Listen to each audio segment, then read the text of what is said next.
My guest today, John Moore, did walking patrol in Vietnam alone and at night searching for terrorist booby traps, and he saw what happened to those who didn't find them.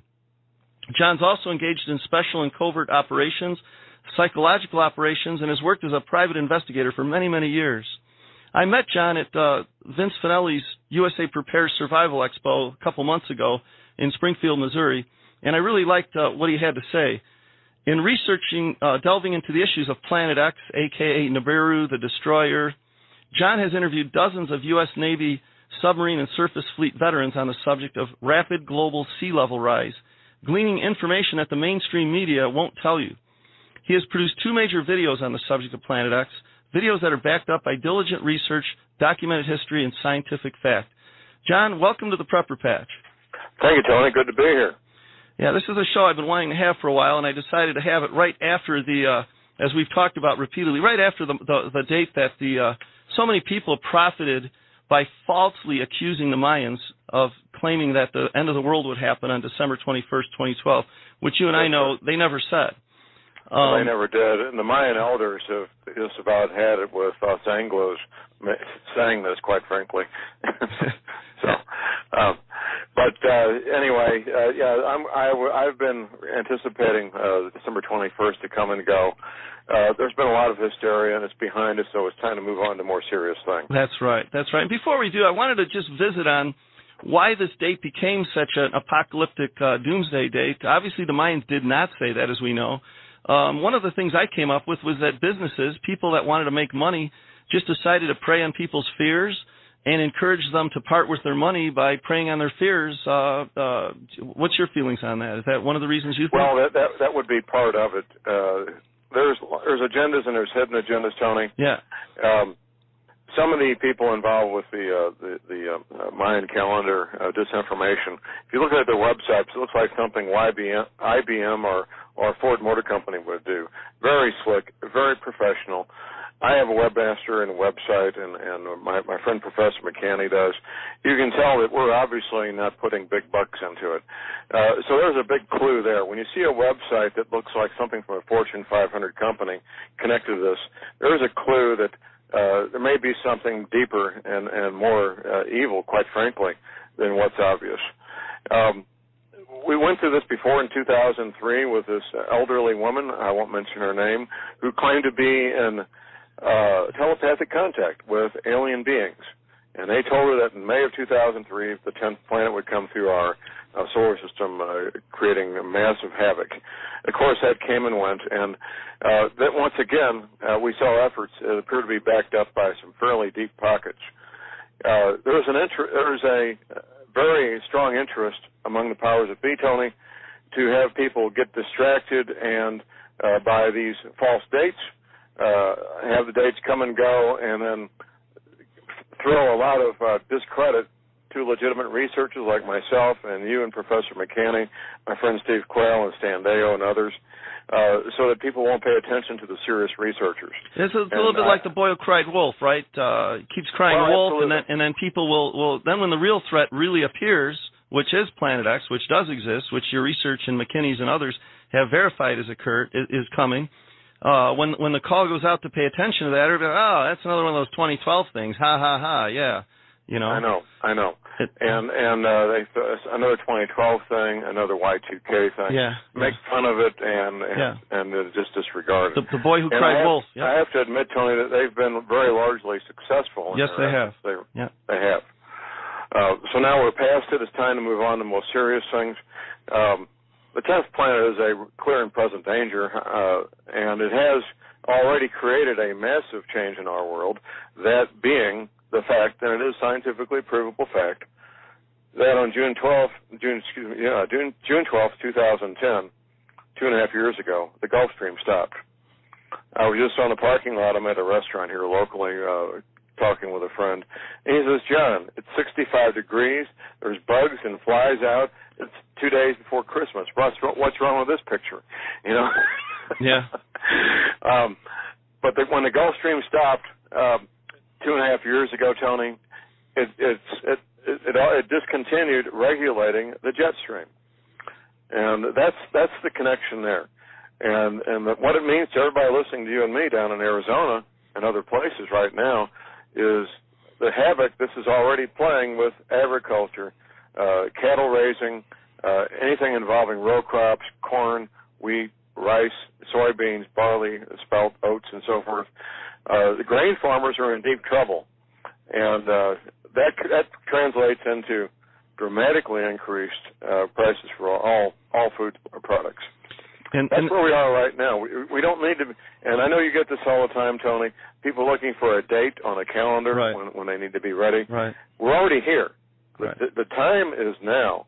We're dealing with the effects of the 10th planet right now in our face with the fact, and it is a scientifically provable fact, that the Gulf Stream has stopped. And you look at grain futures, you look at cattle futures. Cattle futures for March, just 3 months away, are at all-time highs. All-time highs. You're going to see the same thing happening with grains, corn, wheat, rice, spelt, oats, barley. All-time highs for all the grains. There's grains, for example, they put wheat in tomato soup, Tony, as a thickener. You know, there's grains and things you would never suspect. Chicken, pork, and beef, they all consume grains.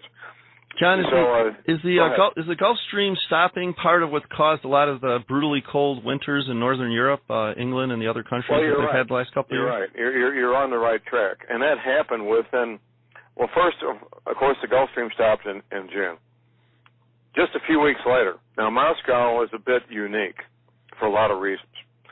One of the reasons Moscow is unique, they have accurate weather records going back a millennium, more than 1,000 years.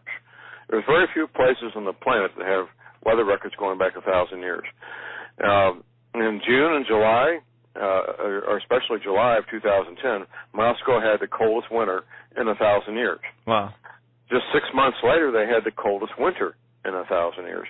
Right now in Moscow, they're having brutally... Now, people who live in Moscow know about cold weather. They drink vodka to get through it, from what I understand. Well, that doesn't work too well, but they do it. But they're having temperatures right now in the early to mid-December of minus 50 degrees centigrade. Now, people are dying in Moscow right now because of extremely cold weather, and you don't know what winter is till you've been through winter in Moscow, but even they are not prepared to deal with what's happening. John, we're going to have to go to break here. When we come back, I'd like to talk some more about this, and specifically about the interviews you've done with a lot of high-ranking Navy officers on this information. More who have spent years researching Planet X and the real reasons behind global warming. Before we bring John back, I want to just mention his website for our listeners that want to go there. It's www.thelibertyman.com. He's got a very well-developed website there. You can actually buy videos of his global warming DVD, which I have bought from him in Springfield and watched it and thoroughly enjoyed it. It was very eye-opening, and it had a lot of credible facts in there. John, let's talk a little bit about your research that you've done and the depth and breadth of it with countless Navy officers over several years, and what you've heard from the briefings that they've had with you, or that they've shared with you. Well, yes, Tony. This is what's unique about my work as opposed to everybody else I'm aware of. It's a combination of both naval officers, one intelligence officer from another service, mostly enlisted men, because there's more enlisted men than officers, obviously. And the majority of these men were connected somehow, some way to the U.S. Navy Submarine Corps. And what most people don't know, Tony, is that the U.S. Navy Submarine Corps is almost a service unto themselves. They have their own uniforms. They have very high standards to even get in there. The lowest IQ allowed is 120, and they go from there. And, of course, the average IQ being 100. Right. They don't associate with the service Navy or the naval aviators, and the highest-ranking submarine officers maintain their loyalty to the submarine corps, and they take care of each other. If you can imagine being in a tin box for 6 months without seeing sunshine with 100 or so men, absolutely reliant on each other for your very life, you form very tight and very strong ties that cannot be broken over the years. So I first stumbled upon this. A very dear friend of mine, he retired from the U.S. Navy. He was a Navy SEAL and spent many months on submarines, as Navy SEALs seem to do. And we were having lunch in the summer of 2005, and he happened to tell me about a classified briefing about rising ocean levels.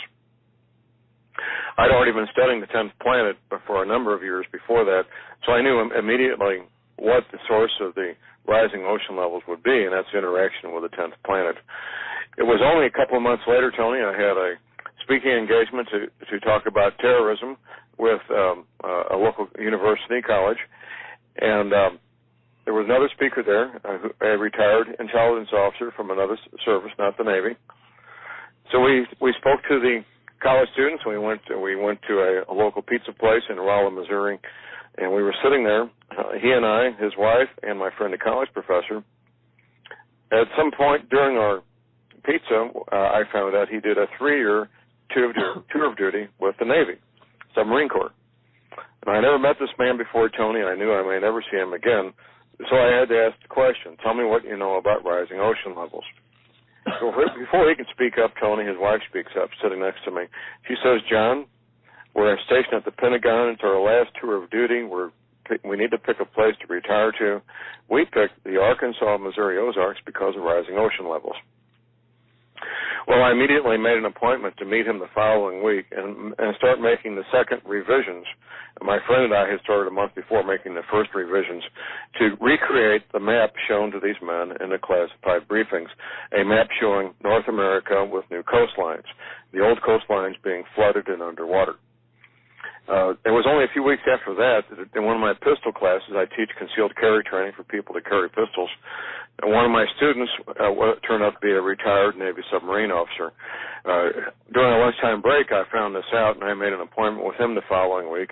And he worked with me to make the third and final revisions to recreate the map that you saw on my DVD. Yeah, let's talk a little bit about maps. The real Navy map. You have the real Navy map on your DVD, but the maps that are on the internet, that if people Google U.S. Navy sea level map, those are not. Right. Those are manufactured by people that and their maps really don't depict what the naval map that you've seen or that you've heard of depicts. You're right. About 2.5 years ago, Tony, somebody took the well-known psychic Gordon Michael Scallion's map and they posted on the internet claiming it was the Navy map. The official Navy map, right, which it's not. Yeah, so I just want to make that clear to all our listeners, because I was, I Googled it when I heard about this Planet X and the rising sea levels, and that map, they both show Florida basically gone, right? Both the real one and this one.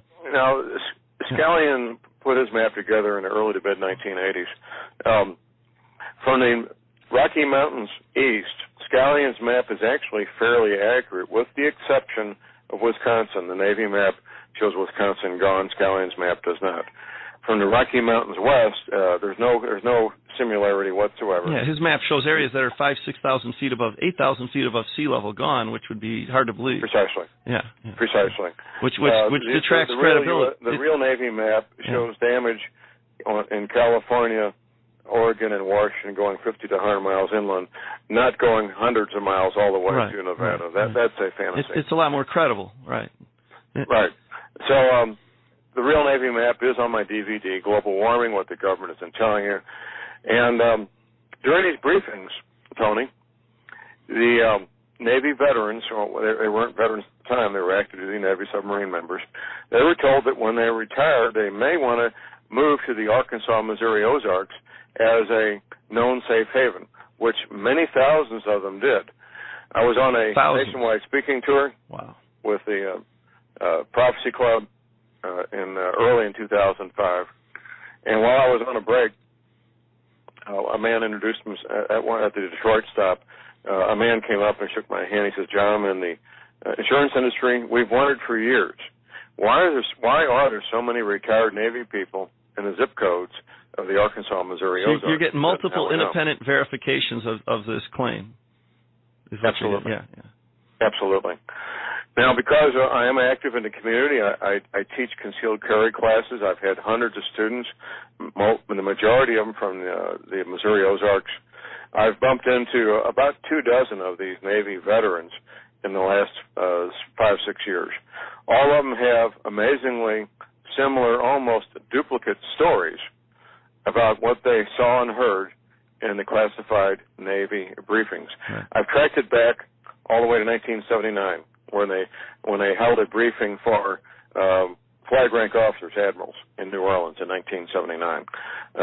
So this has been a consistent thing for a number of years now, and the Navy veterans, the submarine men, were not told any specific date. They were told this will happen in your lifetime, and to get ready, basically, to retire from the Navy, set up an independent lifestyle in a safe haven, the Arkansas, Missouri Ozarks being one of them, and just live your life and enjoy life. And that's, quite frankly, Tony, they're not worried about a date. Right. They don't think about a date. Right. It's not a healthy or pleasant way to live. Right, yeah, and that's where anguishing over a date. That's right. The Bible says that. One of my main websites is myfearlessfuture.org, and it talks about being fearless and how to be fearless and why to be fearless.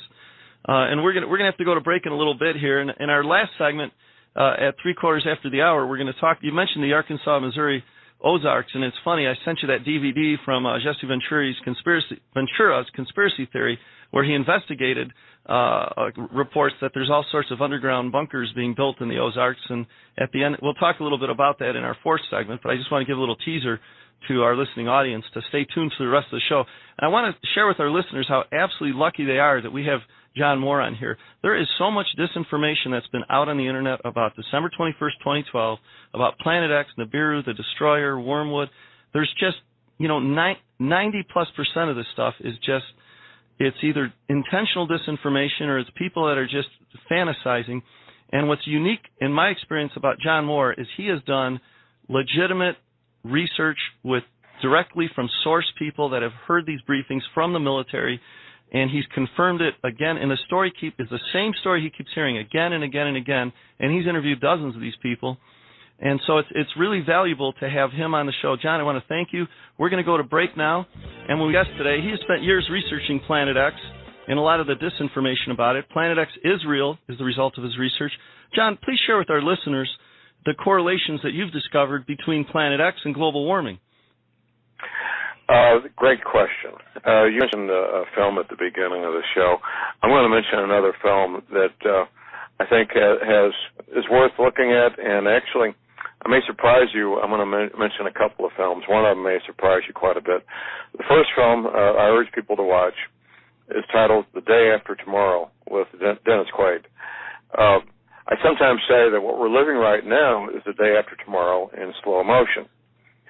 The underlying premise of the film is that the Gulf Stream stops, and that throws the world into a new ice age.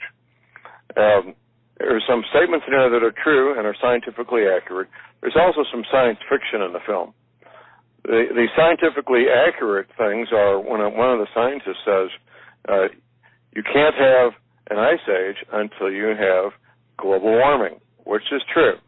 You have to have that first. You have to have global warming first before you can have an ice age. And that's what we're seeing right now. The planet is warming up. The reason the Gulf Stream stopped is because of fresh water being introduced into all the oceans that has reduced the salinity, reduced the salt content of the oceans. Salt water behaves differently than fresh water, Tony. And the engine that drove the Gulf Stream before it stopped, and there's still part of the Gulf Stream left, I should say, by the way, was the salt content of the water. And there's been university-level experiments that demonstrated several times with the same results, that if you move warm salt water through cold salt water, there will be a thermal barrier between the two, allowing the warm salt water to move in a continuous, unbroken stream through the cold salt water, which is what the Gulf Stream did for many, many centuries. When you introduce fresh water and reduce the salinity, that thermal barrier breaks down. That's what's going on in the Atlantic Ocean right now. At the moment, on December 23rd, 2012, the Gulf Stream comes up the east coast of the United States, past Florida, Georgia, South Carolina. It gets to about Cape Hatteras, North Carolina, starts going east by northeast. It goes out a few hundred miles, does a loop-to-loop, peters out, and stops. There's a link on my website, thelibertyman.com, to the both a screenshot from an old Navy map. They publish this every 24 hours when the Gulf Stream was still flowing, a map showing sea surface temperatures, and also a link to the current Navy sea surface temperature map, which is updated every 24 hours. Anybody can look for themselves and see the proof for themselves from a mainstream source, that mainstream source being the U.S. Navy. So the Gulf Stream has stopped, and this film, The Day After Tomorrow, is premised on the Gulf Stream having stopped. Now, the science fiction in there is that human activity creating CO2 greenhouse gases is the reason for that. Nothing could be further from the truth. That is a fantasy. Now go ahead, Tony. Well, I was going to say, for some of our listeners that are skeptical, I know you're skeptical, and I'm skeptical, and that's, it's our skepticism and it drives and fuels our research. I just wanted to ask you to share with our listeners what you told me privately. Isn't one of the ways that you and the researchers that have really looked into this have been able to correlate that it's Planet X and not carbon dioxide increases that's driving the global warming is because the glaciers in Antarctica and the Greenland, they're actually starting to melt from underneath, not on top. They're melting from the bottom. Right. The ice sheet at Greenland, the ice at the Antarctic is melting from the bottom. Now, the ice melt at the North Pole, it's floating seawater, so it doesn't change the ocean level or the salinity, either one. But the largest reservoir of fresh water on the planet is the Antarctic. Right, massive. And the next largest is Greenland. Massive. Freshwater reservoirs. Yeah. People always focus on how much that will increase the level of the ocean, which is significant. If both those sheets of ice melted, it would raise the oceans enough to flood all coastal areas to a certain extent. However, what it's already done is reduce the salinity of the oceans, which is the root cause of the Gulf Stream having stopped. So the film The Day After Tomorrow is very significant. Now, I might surprise you by saying this. Al Gore's film, An Inconvenient Truth, I've talked to very few people who watched the whole thing. There is science in there, and there's science fiction in the movie. The science fiction in Al Gore's film is that human activity is creating CO2 greenhouse gases that's warming up the planet. That's science fiction. The science in there, which is real science, is that as a consequence of this planet warming up, we will have rising ocean levels. Another part of the science fiction is the time frame. He says the middle of the century. It's not going to be that long. I can't say when, but it will be a lot closer to us than 2050.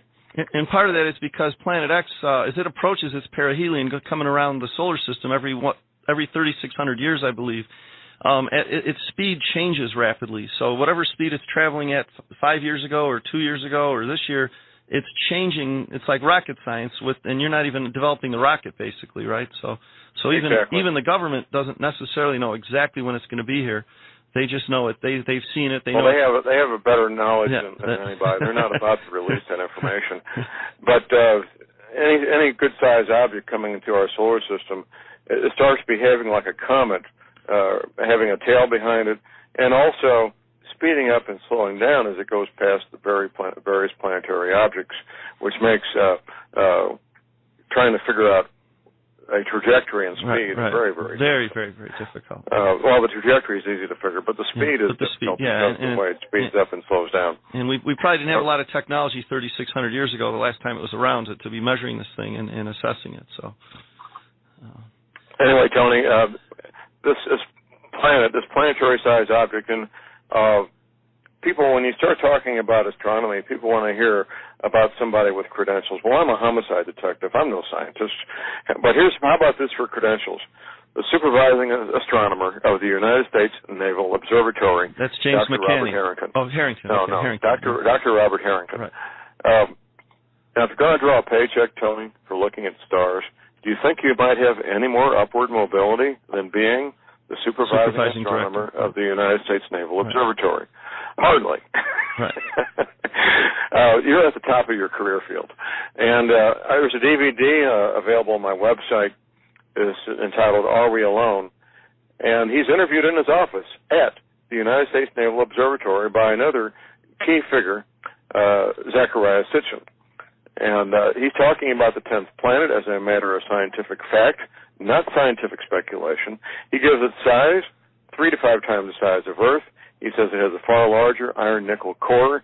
He shows its orbit, all right there in his office at the United States Naval Observatory. And what's the name of your DVD again that has this on that? That's I didn't produce it, but it is available at my website. Right. Entitled "Are We Alone in the Universe?" Are We Alone? Okay. And this is the supervising director of the Naval Observatory, right? The United States Naval Observatory supervising astronomer. Okay. Exactly. Right. So. And that interview was done in the late 1980s, so this has been around a long time. The federal government figured this out in 1979. They've been preparing for it ever since. I won't mention this man's name, but I got his business card in my pocket here. I'm going to pull out and read his title. Homeland Security Regional Response System Coordinator. And how's that for a title? Right.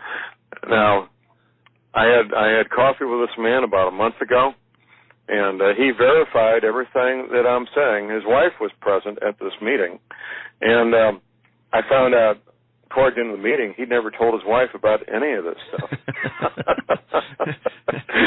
Talk about compartmentalizing knowledge. Well, yeah, and I think they must have had an interesting discussion that night over dinner. Why didn't you tell me about this, honey? Well, I didn't want you to worry. I got it all covered. Yeah, right.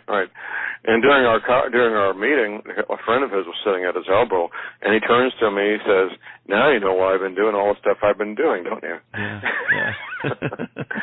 But among certain insiders in the intelligence community and Homeland Security, this is just as common as knowing about today's weather. Yeah. I mean, it is in certain circles.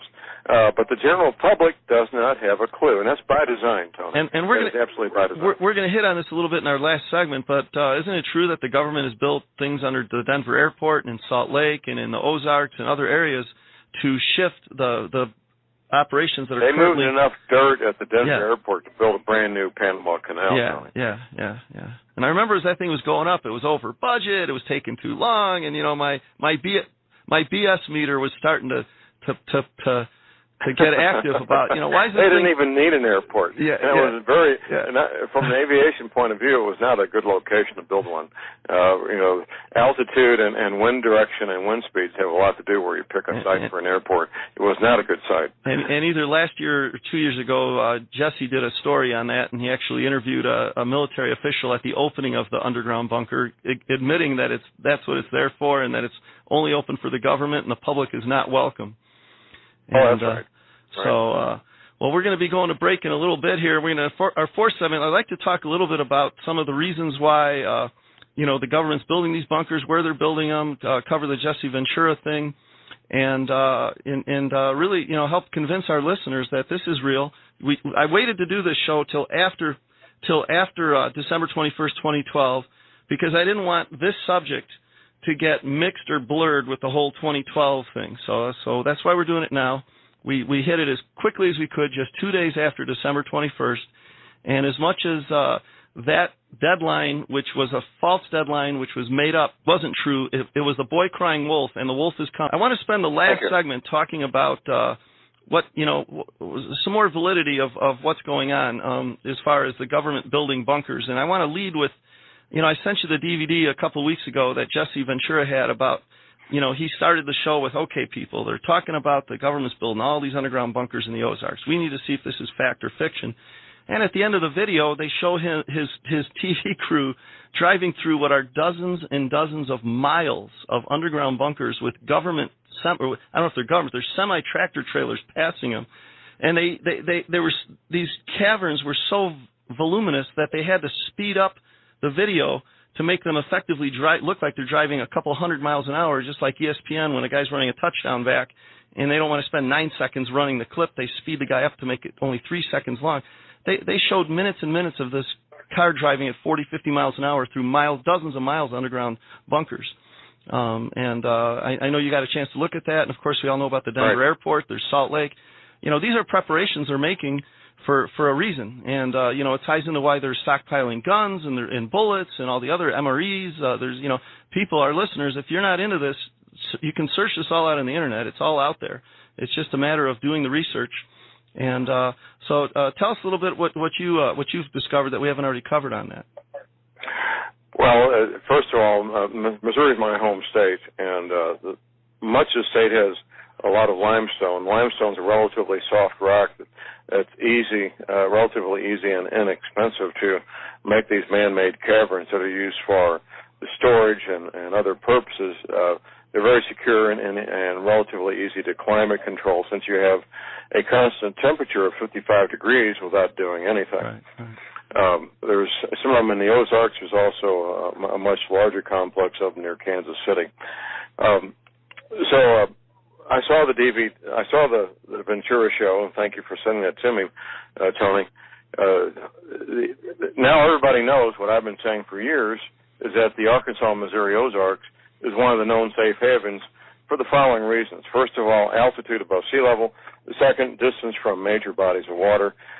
Third, a fairly long growing season, a very relatively short, mild winter.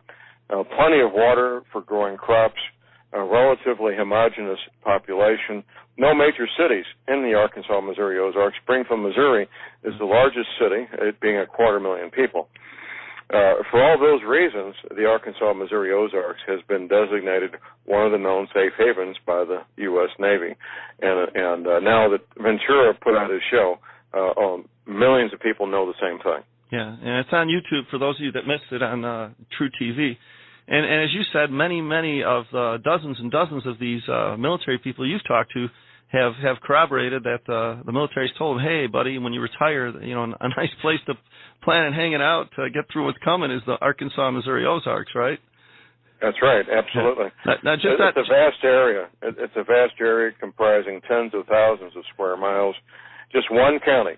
Yeah. Just one county in Missouri, in the Arkansas and Missouri Ozarks, Texas County, is larger than the entire state of Rhode Island. Yeah. Out of curiosity, do you know of any large contingents of retired naval officers who are hanging out in Miami or low-lying coastal areas in Florida or anywhere else for that matter?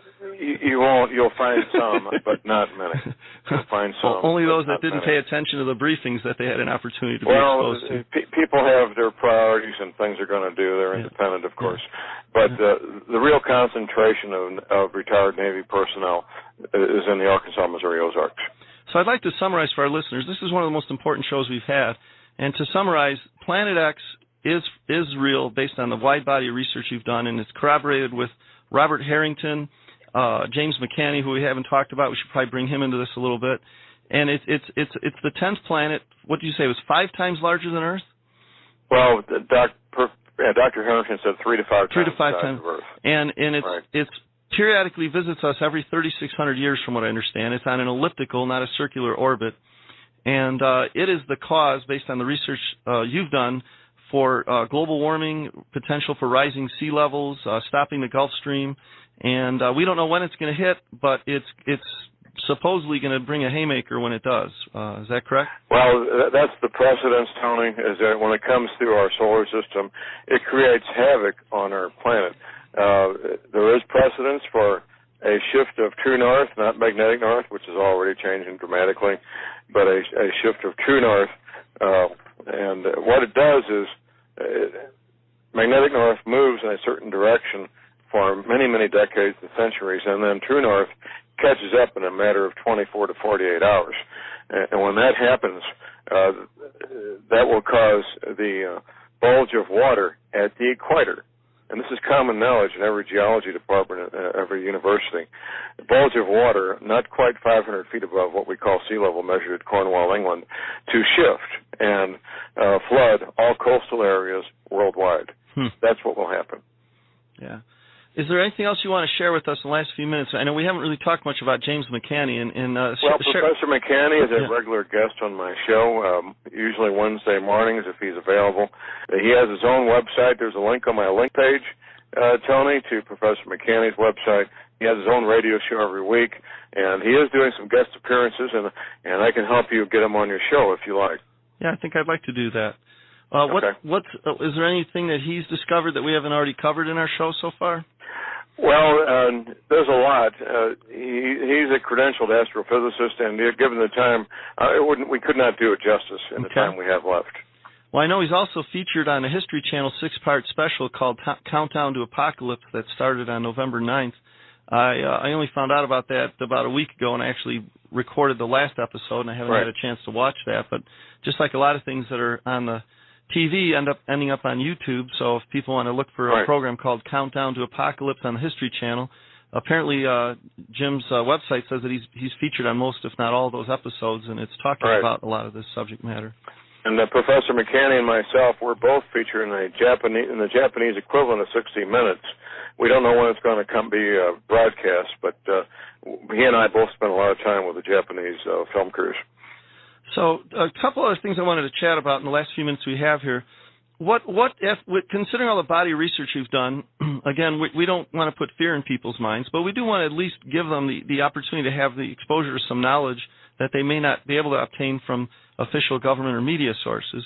So knowing that Planet X is coming without necessarily knowing when it's coming, what are some of the things that you're going to look for to have an idea of when it's a little closer? I think at one point you had mentioned maybe the government may start pulling some people out of low-lying coastal areas ahead of this coming to preserve their lives. Right. Well, it's the nature of any large organization to take care of their own. Right. And we've been getting sporadic reports of the military bases in these coastal areas, of them moving out equipment and supplies under cover of darkness. As you might imagine, it's a logistical nightmare. Yeah, it's a cloak and dagger thing. At the Norfolk Naval Shipyard, for example, which is the world's largest naval shipyard, they're frantically working to get the ships that are in dry dock seaworthy and out to sea where they'll be safe, as opposed to being helpless victims in dry dock. Right. And these other bases, Camp Pendleton, Camp Lejeune, which are both on the east and west coast, Fort Bragg, North Carolina, which is only about 200 feet above sea level, not far from the east coast. All these places we're looking at supplies and equipment being moved under cover of darkness. They can move the men relatively quickly at the last minute because men can get up and walk, but supplies and equipment cannot. Yeah, especially dry-dock ships, Exactly. So these large, heavy, expensive pieces of equipment and all the supplies they've got, they're being moved inland to safe areas, to Fort Campbell, Kentucky, and other places that they regard as being safe. And just to be the skeptic with the last 2 or 3 minutes we have here, people might wonder, well, why wouldn't the government tell us about this? Well, one of the reasons is they want to avoid panic, and they want to keep the economy going as best as they can keep it limping along. And if people that live in low-lying areas knew that Planet X was imminent, they would intelligently close up their businesses. Doing their normal activity. The federal government relies on UPS and FedEx for spare parts and logistics, just like you and I do. That's right. And they want everything working normally until the very last minute. Right up till the end. That's right. Exactly. And of course they would do that. Yeah. And they'll continue to do that up until the last minute. All right, so I want to finish up. I want to mention your website again. We have John Moore as our guest. He's done exhaustive research on Planet X, global warming, and rising sea levels, and also the Gulf Stream stoppage. His website is called www.thelibertyman.com. From that website, you can order a number of DVDs, including his personally created one called Global Warming, What the Government Isn't Telling You. I've seen it, and I strongly recommend it for our listeners. There's another DVD on there by Robert Harrington. I believe it's called The Day After Tomorrow. No, that's the movie. It's Are We Alone? That's the movie. Are We Alone? Right. Are We Alone? All right. This is great stuff. I also want to take a quick mention of our next week's show. We're going to take a little breather from this 2-week apocalypse talk that we've had, and we're going to have Chef Tess, who's the corporate chef of Honeyville Farms, to share some holiday recipes made from prepping food sources. She's a delightful woman. I've met her at a lot of these trade shows, and we're going to have Chef Tess on next week.